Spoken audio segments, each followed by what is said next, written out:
আজকে আমাদের বাড়িতে ইফতারের আয়োজন করতেছি আলহামদুলিল্লাহ। শুধু আমাদের বাড়ির সবার জন্য না, সাথে আরো কিছু মানুষজনের জন্য আজকে ইফতারের আয়োজন করব। বিশাল বড় একটা পাতিল বসিয়ে দিলাম চুলায়, এটাতে করে অনেকগুলো বিরিয়ানি রান্না করব আজকে। ইফতার জিনিসটা সবাই মিলেমিশে খাওয়ার মজাই আলাদা। বাড়ির সবাই আমরা তো খাবোই, সাথে আরো কিছু মানুষজনকে দিব। দুপুরের পরপরই আমি রান্না বান্না শুরু করে দিছি, অনেক রান্না বান্না আজকে, কারণ অনেক রকমের ইফতারের আয়োজন করব। প্রথমে তো বিরিয়ানি আমি বসিয়ে দিলাম। বিরিয়ানির জন্য সব রকমের মশলা আমি ঠিক মতো রান্না করে নিয়েছি, তার মধ্যে দিয়ে দিলাম পরিমাণ মতো পানি। অনেকজন মানুষের জন্য রান্না বান্না করব, তাই আমি একটু কনফিউজ। রোজা থেকে রান্না করতেছি, চাকতেও পারবো না, তারপরও করতেছি, দেখা যাক আল্লাহ ভরসা। বিরিয়ানি মশলাও দিয়ে দিলাম, আর ভালো করে পানিটা বলক আসার পর দিয়ে দিচ্ছি পোলাওয়ের চাল। ইফতারে তো সবাই বেশি খায় না, অনেক রকমের আইটেম থাকে, তাই অল্প একটু বিরিয়ানি হলেই সবার হবে। বিরিয়ানির মধ্যে অল্প একটু দুধ অ্যাড করলে কিন্তু টেস্টটা আরো ভালো আসে। কনডেন্স মিল্ক দিলাম আমি অল্প। বিরিয়ানিটা আমি আজকে খাসির মাংস দিয়ে রান্না করব। মাংসটাও আমি আলাদাভাবে কড়াই রান্না করে নিছি, আর রান্না করা এই মাংসটা এখন ঢেলে দিচ্ছি বিরিয়ানির মধ্যে। তো বিরিয়ানির প্রসেসিং আমার প্রায় শেষ, এখন বিরিয়ানিটা একা একাই হতে থাকবে। আমার না যত মজার খাবারই হোক শুকনা শুকনা খেতে ভাল লাগে না, তাই একটু ঝোল কিছু খাওয়ার জন্য আমি মুরগির গিলা কলিজা যেগুলো আনছিলাম সেগুলো রান্না করে নিলাম। বিরিয়ানি তো রান্না শেষ, এখনো অনেক কিছু রান্না বান্না করা বাকি। রোজার মধ্যে পেঁয়াজি, বেগুনি, ছোলা বুট এগুলো না হলে কেন জানি না ইফতারিটা ইনকমপ্লিট মনে হয়। এখন আমি বানিয়ে নিচ্ছি ছোলা বুট। ছোলাগুলোকে আগে প্রেসার কুকারে সুন্দর করে সিদ্ধ করে নিছি, আর এখন এগুলোকে ভালো করে কষিয়ে নিচ্ছি। এখনো আমার অনেক কিছু বানানো বাকি। পেঁয়াজি, বেগুনি, ফলমূল, চিপস সবকিছু এখনো বাকি। শরবতও বানাতে হবে, বিকালের মধ্যেই সব কাজ শেষ করতে হবে।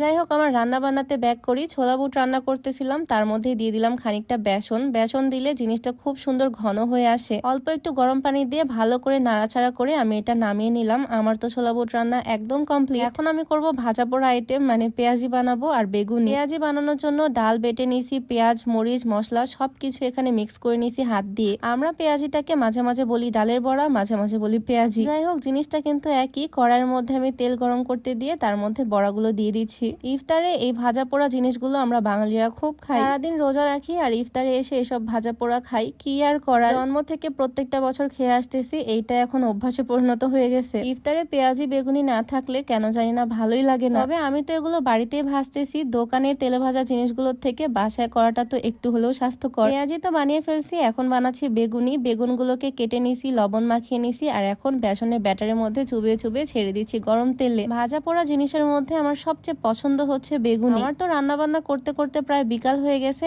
এখনো আমার অনেক কাজ বাকি। বেগুনিগুলো সুন্দর করে ভেজে নিছি আমি। বেগুনি ভাজার পর সেম তেলে আমি পাপড় ভেজে নিলাম। ভাজা পোড়ার কাজ আমার অলমোস্ট শেষ। তারপর চলে আসলাম ফলমূল কাটাকুটি করতে। ফলের মধ্যে এখানে আছে আপেল, কমলা আর আঙ্গুর, সবকিছু আমি কেটে বেছে নিচ্ছি এখানে। শ্বশুর বাড়িতে আজকে আমি একদম নতুন বউয়ের মতোই কাজ করতেছি। আর আজকে আমি যে সুন্দর শাড়িটা পরে আছি, ব্ল্যাক আর মেরুন কালারের কম্বিনেশন করা, এই সুন্দর শাড়িটা ফাল্গুন পেজ থেকে নেওয়া। শাড়িটা খুবই সুন্দর, কালার কম্বিনেশনটাও জোস। আর এটার সাথে কিন্তু একদম ম্যাচিং একটা পাঞ্জাবি আছে, মানে এইটা হচ্ছে একটা কাপল সেট। আমরা দুইজন একদম ম্যাচিং ম্যাচিং করে পরছি। সুন্দর কাপল সেটটা ফাল্গুন ফেসবুক পেজ থেকে পেয়ে যাবা। ফাল্গুন পেজটা আমি ডেসক্রিপশনে মেনশন করে দিব। যাই হোক, ফলমূল কাটাকুটি করে নিলাম, সাথে স্ট্রবেরি অ্যাড করলাম, আর সালাদও কেটে নিচ্ছি। ইফতারের সময় প্রায় হয়ে আসছে, তাই আমি ট্যাং গুলিয়ে নিচ্ছি, মানে শরবত বানাচ্ছি আর কি। ইফতারের শুরুতে আমি খেজুর খাই, আর সাথে ঠান্ডা ঠান্ডা শরবত। চিনি, ট্যাং আর লেবু দিয়ে আমি সুন্দর করে শরবতটা বানিয়ে নিলাম, আর এখন প্রত্যেকটা প্লেট সাজাচ্ছি। ইফতারের প্লেট এভাবে সাজালে না দেখতে অনেক সুন্দর লাগে। সুন্দর করে প্রত্যেকটা প্লেটে প্লেটে সাজিয়ে ফেলছি।